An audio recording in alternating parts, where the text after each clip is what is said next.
Hello everybody, welcome to um basically what Destiny 2 in 2021 is gonna start looking like. I am Oteno, of course, as you guys have already gotten videos from me for doing the Hawkmoon quest.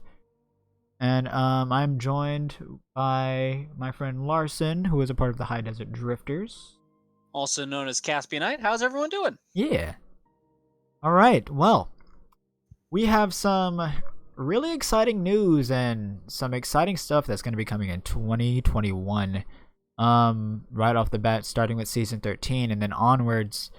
Of course, for those that don't know, if you have a PS5 and Xbox One Series X and all that fun and excitement, you now have the upgraded like graphics and everything with like the 120 frames per second in PvP and then regular 60 frames per second normally.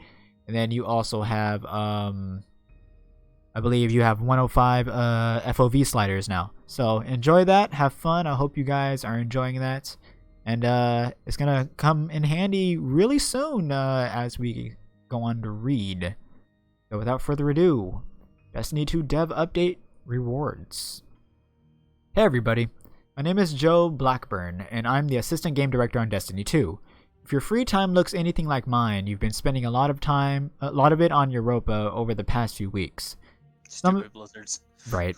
Some of you may know me from my previous Bungie life when I worked with the raid team and on Season of Opulence. I'm back thanks to a revive from Luke and team as we work together to create a Destiny 2 future that we're all excited about. Today, I want to spend some time with you on a subject that is near and dear to every Destiny 2 player's heart: rewards. There's a thing I ask a lot around the virtual office. Are we making every season the best time to jump back into Destiny? Destiny is a very large and complex game, and while this is what also makes it a game we love, we want Destiny 2 to continue to evolve to be a world with momentum.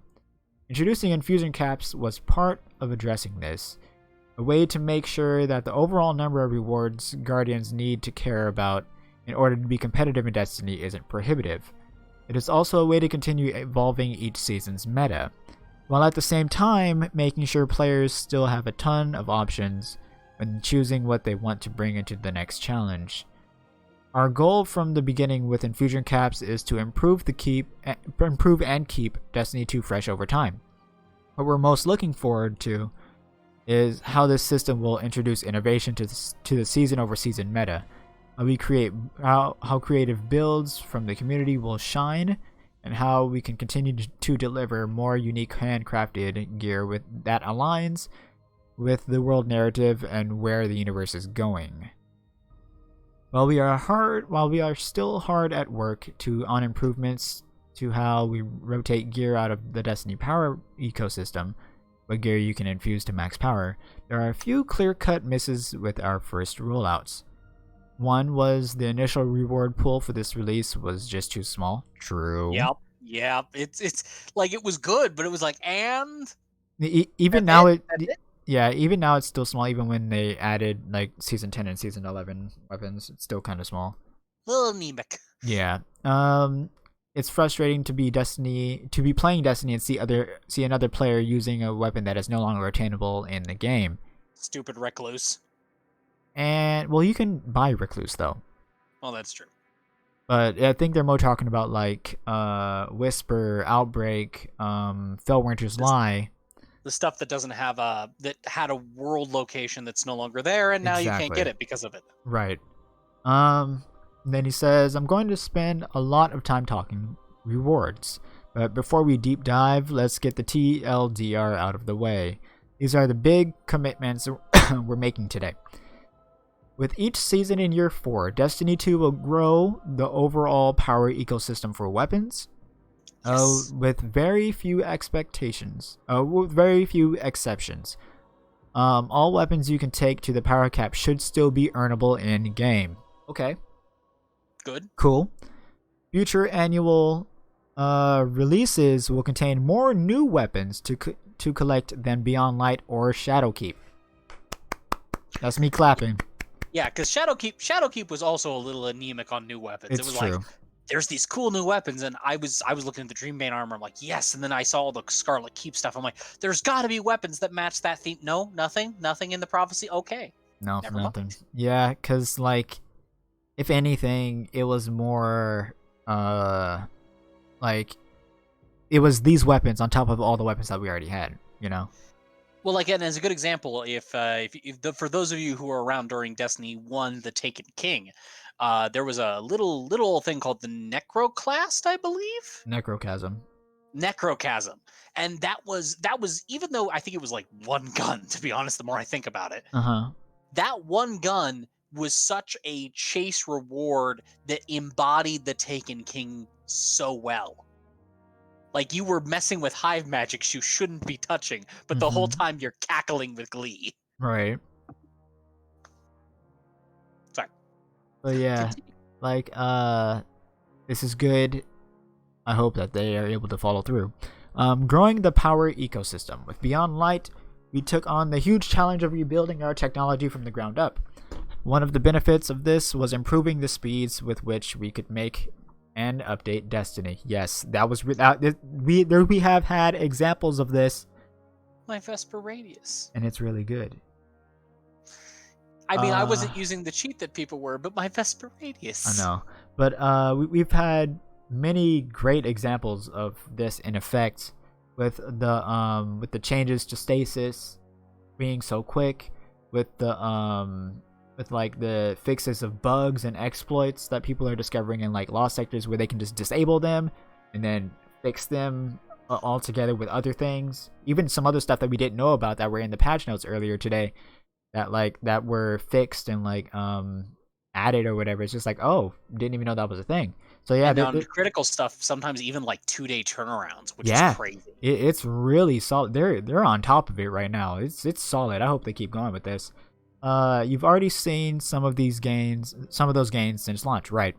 With updates such as buffing the legendary engram coming in much faster than we've been able to do in the past. Yes, so good. But Season 13 will be here in just a couple of months, very soon in the world of Destiny development. So let's talk about how we are continuing to leverage our technology to act with agility. Would you like to read this part? Sure. Season 13 is the chance for us to prove our commitment to growing the overall power ecosystem with each release in year 4. We want to make sure that with each new season, there are more weapons to take with you to tackle the Nightfall Ordeal or Master Bunker E15 than there were before.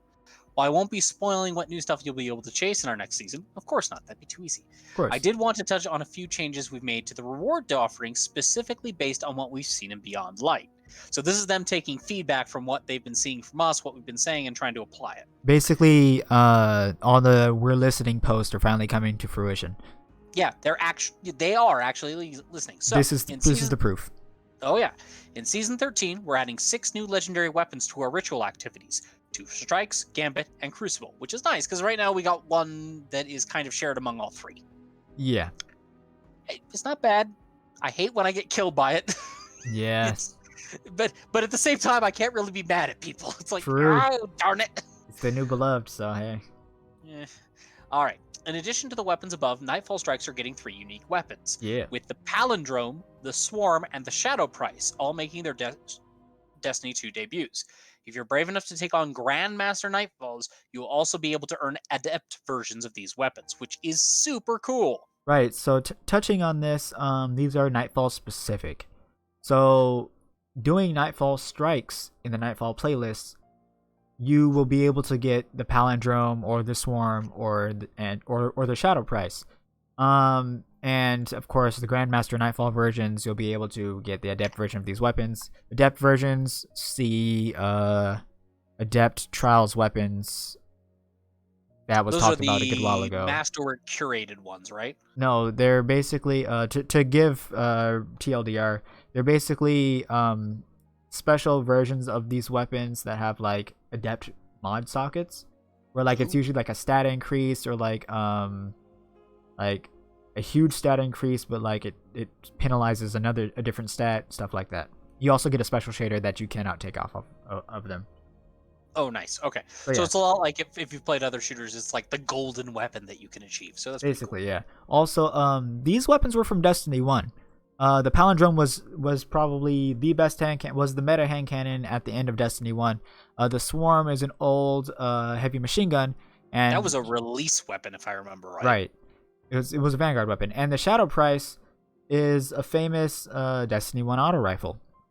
It was very well known, but the Palindrome, a lot of people are very happy to see that. So yeah. Yeah.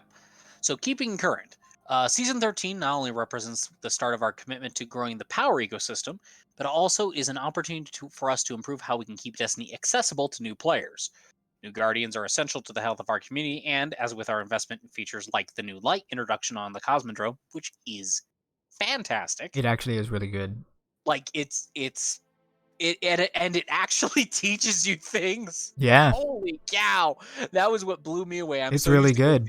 Where they're like, go do it. And you get like a brief pop up at the bottom of the screen and that's it. And this one's like, no, go open this thing. Okay, now this is what you need to do. It's like, oh my gosh. Yeah, it actually tells you. Yeah. We must also invest in making sure the reward structure of Destiny is approachable to everyone. Mm-hmm. So in a recent patch, we added the Season 10 and 11 weapons, which there are a lot of Seraph weapons floating around now. Yeah, which is nice because World Mine sells. Oh yeah, that's a legit build strategy now, which is awesome. It's so good. And we removed the Season 9 weapons, which would have been Martyr's Retribution, Breach Lighter, those weapons. Okay. So the Season of Dawn? Yes. Season of Dawns are out of the weapon pool.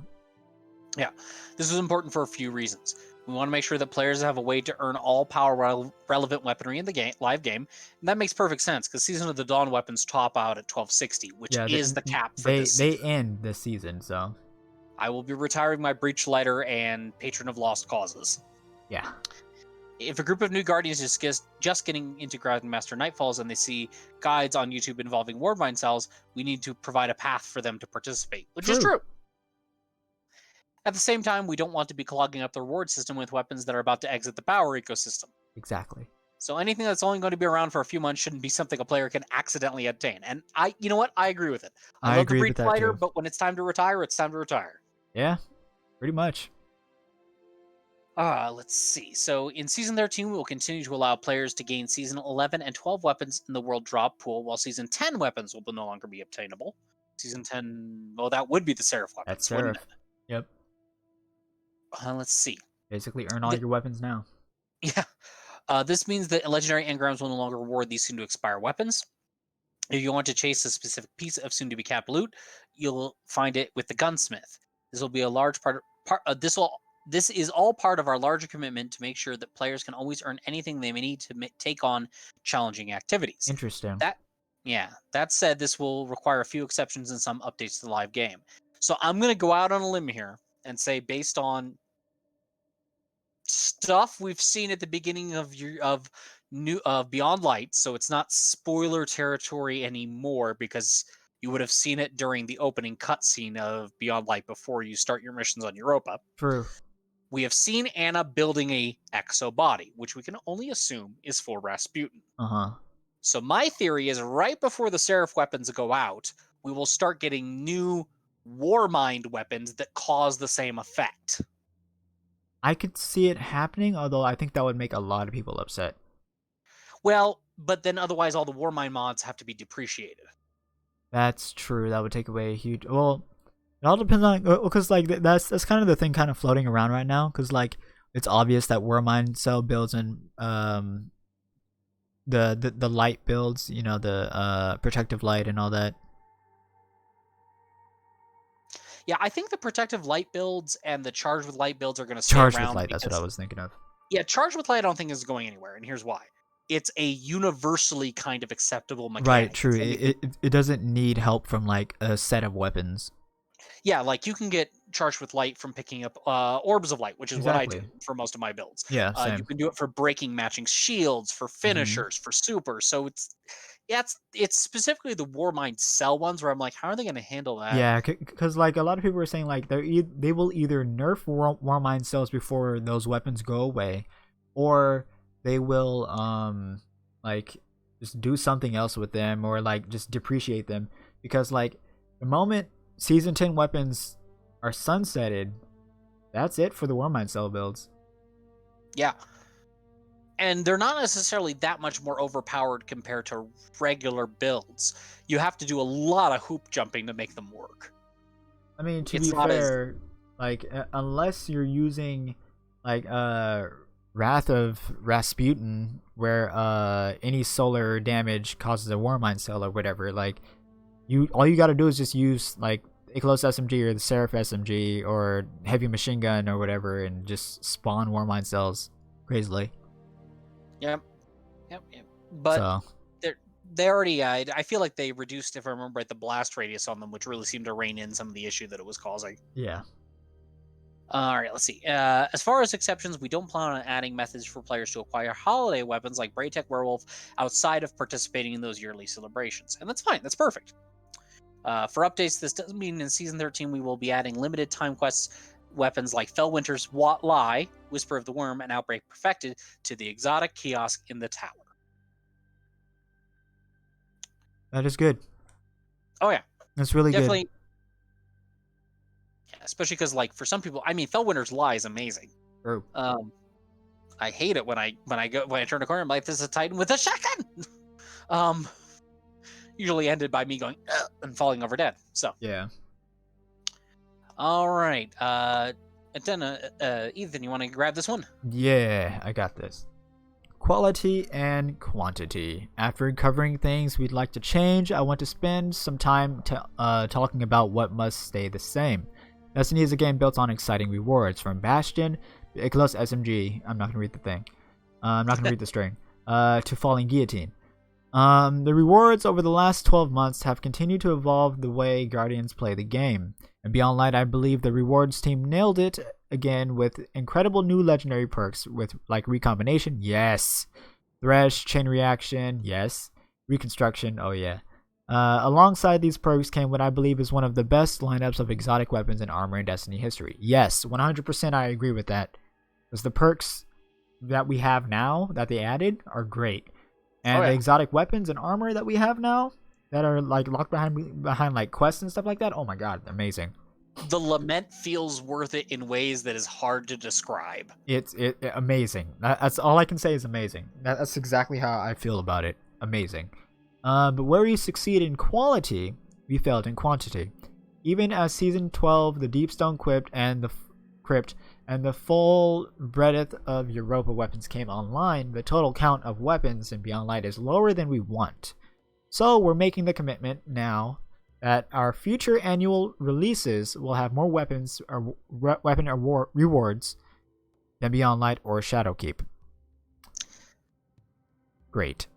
That's good, because as a perfect example, one of my favorite types of pulse rifles is the aggressive. Yeah, the aggressive frame. Yeah. After sunsetting, there is exactly one aggressive frame pulse rifle left in the game. Yep. The Sacred Providence from the Garden of Salvation raid. And well, oh yeah, that's aggressive. I was thinking high impact frame, but no, yeah, aggressive. Yeah, Cold Denial's high impact, and the one you get on Europa is high impact, which aren't bad frames. True. But aggressive is the elusive 4-burst monster that just chews things up. True. There's no way for us to make more rewards at Destiny's standards and still maintain the health of our current team. Therefore, we're going to reinforce the rewards team with more talent that will allow us to deliver quality and quantity in the future. Molding someone new into a master Destiny gunsmith takes time. This isn't going to be a change that the community will feel next week, but it does put our best foot forward as we step towards the Witch Queen and Lightfall. Nice. And I'm sure we'll see like mini weapon drops throughout the time period, like through seasons. Because we've had new weapons each season, but they're telling us don't expect big dumps until we can really get the team up and running. Exactly. Preheating the oven is where things get a little interesting. Yeah, sorry, did put something? Huh? Increasing the reward team size is one of our long-term initiatives, but it is not the only upgrade to our gear rotation plan that we want to get into the oven. We envision a better solution for how armor intersects with infusion caps. The personality of armor comes from mods right now, so gaining a new piece of armor often means just trying to find a piece of armor that replicates that stat allocation you already have on a piece in your vault. While we are not ready to talk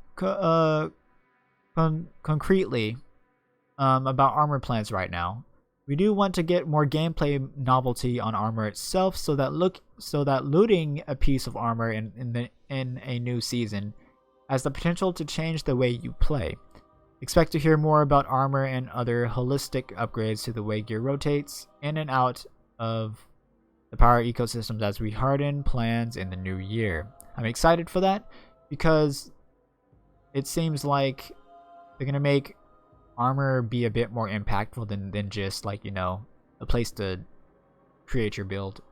I think what we're going to see is we're going to see the same mod slots we've gotten used to on armor, but I think we're going to see a baked-in armor mod on new armors eventually. Oh. Like this seasonal armor has a set bonus, for lack of a better term, that wearing each pieces of this armor season set, and it has a cap of like, there's a 2-piece set bonus, a 4-piece, and a 5-piece. Or something like that. Okay. I can see that. So that each season, picking up the seasonal armor means something, but it may not be necessarily like dump all your old armor, because then they could say, yeah, but if you can mix and match. Right. I could see them doing that. And it might be and it might be something super simple. Like it might be something like, hey, with 4 pieces of this set armor, your grenade cooldown is significantly lowered. Right. I can definitely see your that. Stats do. I can definitely see that happening. Or when taking critical damage, gain a temporary overshield for 3 seconds, which doesn't seem super powerful, especially in PvE. But that brief moment of oh god, could be a game changer. Exactly. So yeah, I can see. I just basically can't wait to see like what they do with this, because they're going to be improving armor like overall. Essentially, like it's not just going to be, replacing the same stat allocation we've all been hunting, or like it's able to hold our mods, or we got to remaster the new armor just to be able to use the same build we've been using for the last year. And if they start moving more even towards the RPG system, which they have been slowly but steadily plotting towards what we know from, online games, right. I could see them eventually introducing armor frames, just like we have weapon frames, where you could have heavy armor and light armor. And heavy armor is going to have lower mobility stat. Just accept that right now. Heavy armor might have a cap or a penalty, but it's going to have higher resilience. And then medium is more like recovery based, and it's also like the balance. And then whereas light armor is the mobility. Higher mobility, but you're not going to find high resilience on it. Right. Which is going to be interesting, because that's going to force hunters, as an example, since they use mobility as their main stat, they'll be seeking out light armor, but it's going to more cement them into the gameplay like you are fast and getting caught is bad. Either that, or like it'll have like the intrinsic mobility stat, for example, for using the hunter example. But then, like, you'll still be hunting, like, okay, can I get this same armor piece, but with, like, just a bump or two more in resilience or recovery, you know what I'm saying? Right, exactly. And I think that'll be really good, because, like, it'll have its main stat, and then it'll have, the other bonus substats. Because, of course, like, being that it's an RPG still, even, like, games like Genshin Impact and Final Fantasy, you may be hunting the same gear, but you want, the better stat version of said gear or artifacts, for example. So yeah, it's interesting. I'm excited. I can't wait to see what they go. See where they go. There's a lot of ways they can take it, and nothing looks bad from this point forward. Exactly. They're at a solid starting point where things aren't terrible and on fire, and they can take it in a lot of ways that'll be even better. Yep, it's just exactly as we said for like the tech thing, our tech episode actually, which was the last time we actually shared an episode together alone. Where from what we saw back then with like just their tech update, they said that like this was the groundwork, this was like the base and the foundation, and like they're building everything and solidifying things going up from here. So, and we're starting to see it now as I continue to read. And that new year will be here before you know it. A big chunk of the team will be taking some hard-earned time off to rest and relax ahead of coming back to the studio and diving into 2021. I'm pretty sure we all need a break from 2020 after the crazy year it's been. Someone the other day said, "Can we have a repeat of this year? A do-over?" I said, "No, let's just move on." Yeah, we need to leave 2020 behind. We have a lot of work to do, and while I'm looking forward to the break, I also can't wait to get to work on some of the huge stuff we've got coming in the new year. Without spoiling too much, here's a brief teaser of some of the things that are on their way in Destiny 2 Year 4. Right off the bat, Transmog will be coming with Season 14. More details to come. See work in progress screen captures below. Not final. May change. Coming to summer 2021. I mean, yeah, that's essentially when Season 14 is coming. Yeah. I'll live. Yeah, exactly. DDoS protection for Destiny 2 players on all consoles will be coming in Season 13. Vault of Glass raid returns. That means that it's either going to be in Season 13 or Season 14. Also, there's been lots of rumors flying around with this. It's not covered in here, but the rumor that's been flying around that I keep seeing is that Vault of Glass coming back means a return to Venus. Also, apparently people have been saying on the moon that, like, you know, the monitors that are inside, like, the lost sectors, they've been saying on the screen it says Venus. Well, so the other thing that's important to remember about Venus from you lore nerds out there, like myself, Venus is where they first dissected Vex. Yeah, it's where the Ishtar Collective is, in the Ishtar Academy. And Clovis Bray bought, I put in air quotes, their research. There's also a lot of hints that he may have just straight up stolen their research. We all know he stole it. Let's be real. They stole his research. Have you met that man? He is an asshole. It's true. If anybody's done the raid, and I'm pretty sure a lot of you have by now, or the Lament. He sucks. Or the Lament. He sucks. Or the exo challenges. He sucks. The dude just sucks. So yeah, Vault of Glass returns most likely Season 13, Season 14. Crossplay is coming to 2021. That's huge, purely because that means that your friends on consoles can play with you on PC. Because consoles, especially in the new generation now, which is PS5 and Xbox Series X, you guys are at 60 frames per second like we are on PC, and then in PvP you guys are at 120 frames per second with a FOV slider. Like, of course we'd be able to start crossplay now. It's insane. On top of that, I mean, the hardware for the new consoles, they're basically gaming computers. Basically, yeah. Some of them are actually stronger than our current computers. Oh yeah, well, because they're dedicated platforms. Exactly. They can chuck everything else to the wind for how much power can I crank out? Very true. Also, they state that Two Strikes, Fallen Saber, and Devil's Lair are coming to Destiny 2 in Season 13, which is nice. Nice. I really like I'm those. excited for Devil's Lair. Really hardcore excited for Devil's Lair. Devil's Lair was really cool. Because Sepix.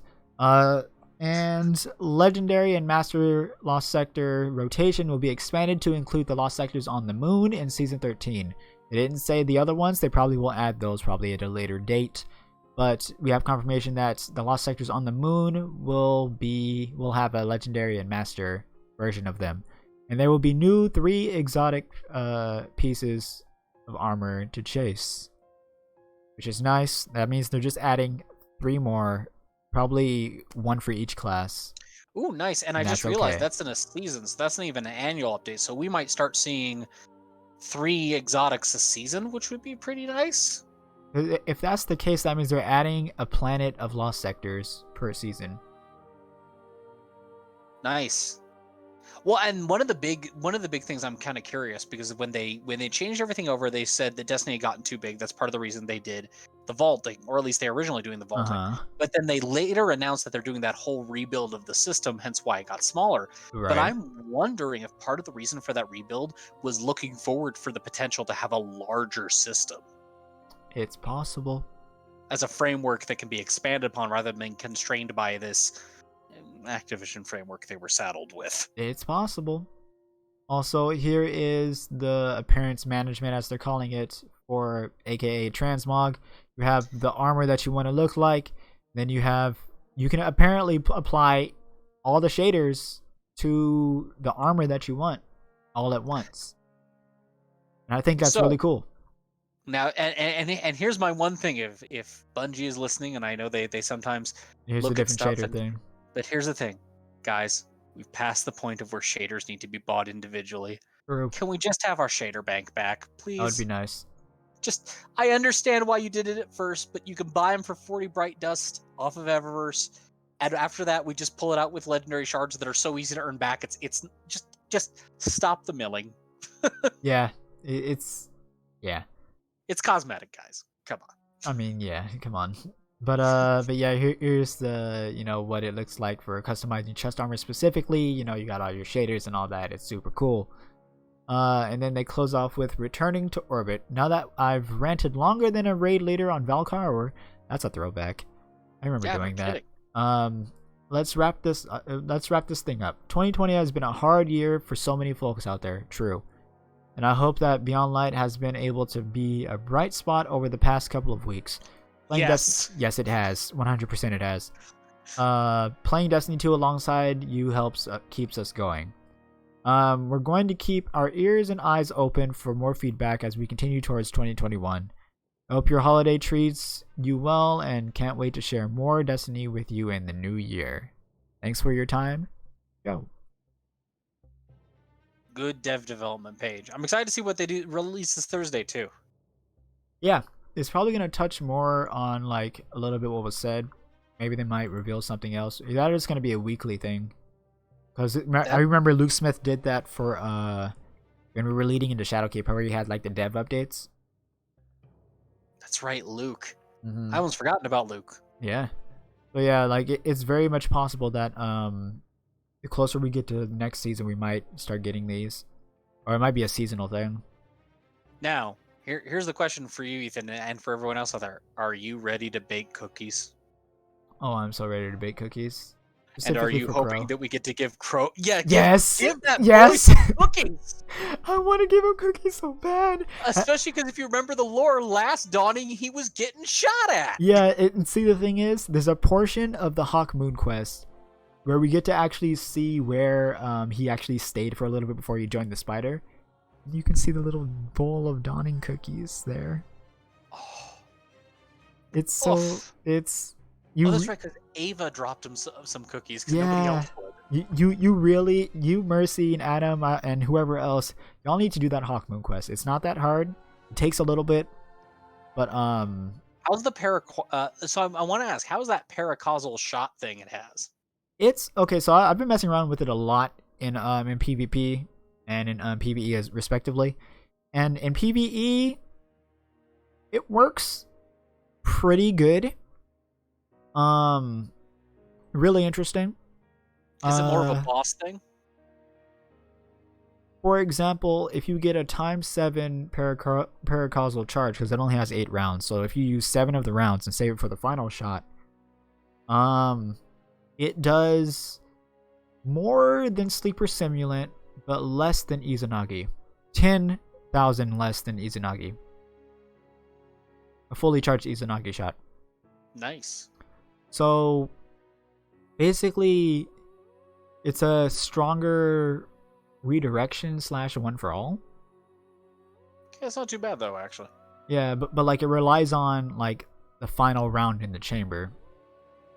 Also, apparently, like, so I guess sometime this season we're gonna be able to farm like random roll versions of it, and like the other perks that it comes with is actually not bad. I'm pulling it up right now for Hawk Moon. What do you mean random roll? Right. So you have paracausal shot, and then the trait is future drop. It's called transformative. Future drops of this weapon will have random rolls. And beg pardon? Right. So the random rolls are as following. Well, like there's barrel perks, the standard barrel perks, but for the legendary traits and grips. Well, for the traits specifically, you have Opening Shot, Rangefinder, Moving Target, Killing Wind, Snapshot Sights, Eye of the Storm, Hipfire, Grip, Quick Draw, and Surplus. Interesting. And for the grips, you have Combat Grip. It's acting up, but Yeah, there's other grips and everything as well, but like, it's real interesting. We don't know how we're gonna be getting these random rolls yet, but like, I can right away, I can already see the god rolls being either opening shot, rangefinder. Well, opening shot or rangefinder, you definitely want, depending on what you want to do for PvP or PvE.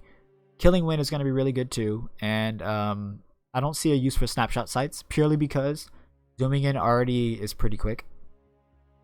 But surplus is also going to be really good too. Yeah, I mean they could totally. I was just thinking about when you mentioned that.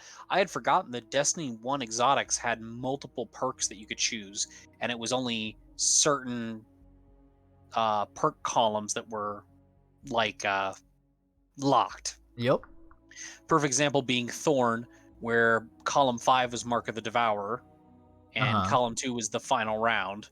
But everything else was not random, but you had different perks. So in theory, they could just select the 2 perks that are intrinsic to that weapon. Exactly.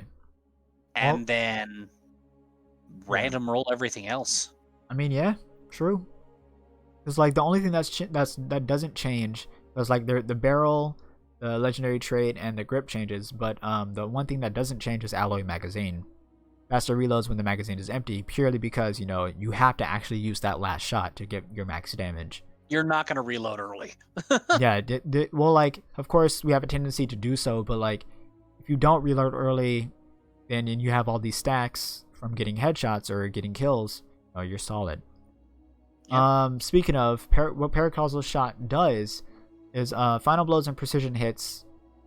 So final blows and precision hit, not precision kills, precision hits. That means rapid hits. With Hawkmoon grant stacks of Paracausal charge. The final round in the magazine deals bonus damage based on the number of stacks. Stowing Hawkmoon on the final round removes this bonus. That means you can't switch it off. But what I did test was while Can you have stow it beforehand? Yes, but that's exactly what I was about to say. If you have stacks already, you can swap out a weapon, swap it back to the Hawkmoon, and you don't lose your stacks. But if you get to that final round and you swap it out, you lose all your stacks. So kind of think of when it gets to the final round, it's prepped. Essentially, yeah. So basically, if you have 2 bullets in the magazine, have something that reloads stowed weapons, it kills it. Dang. Okay, good thing to know. I had to immediately take off transversive steps as I was using it. I was like, this is not good because I'm running around, and it auto reloads me. Right. So, yeah. Anywho, yeah, that's all good. I'm excited to see where they take it. It sounds like they're really putting a lot of thought into it and wanting to make it even more that wonderful blend of shooter and RPG we all hoped for. Exactly. So, with that being said, thank you guys for giving us your time and your ears. And we love you all very much. And stay awesome, and we will see you guys very soon. Stay safe out there, everybody. Yep, be excellent to each other. See ya. Bye. See ya. Bye.